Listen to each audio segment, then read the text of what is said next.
Hey everybody, welcome back to Peak Movement Health. I want to talk to you about squat form today. Squats are an essential part of our everyday lives. We don't just squat in the gym, we also squat to do laundry, to do dishes, to pick something up from the floor. Your squat form is very important throughout the day.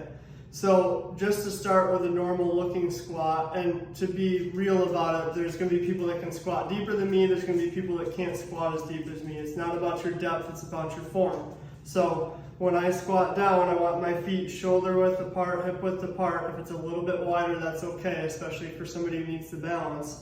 You're going to first thrust your hips back and drop down into the squat. Okay, and from the side, same thing, you're going to thrust your hips back and drop down into the squat. Not worrying about trying to squat too deep, but if you're trying to pick something up, you do have to squat deep enough to get your hands to the floor without coming way forward. 3 common mistakes that people make. The first one is not doing the hip thrust. So when you squat back, a lot of people will end up coming forward with their chest, which puts a lot of pressure on the back. You really want to thrust the hips back first, almost like you're sitting down into a chair and down. Okay, and from the front, you're not trying to go forward here. You're coming with the hips back first into a thrust. The second common mistake is a knee cave. So some people will end up compensating in this way. When they come down, their knees will come in. And I'm exaggerating that a little bit. Some people don't go as far as this, but it puts a lot of pressure on the knees, and it can cause a hip impingement, which eventually would lead to bony blocks and not let you squat as deep.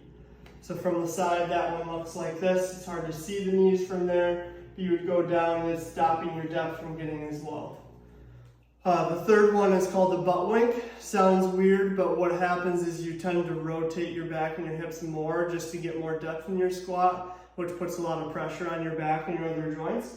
So when you're squatting down, you get to your depth and then you say you want more depth, so I'm going to rotate more and come down further.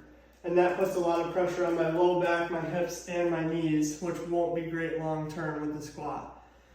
Check out your form, see how you do, leave us comments below, and read our articles for any questions.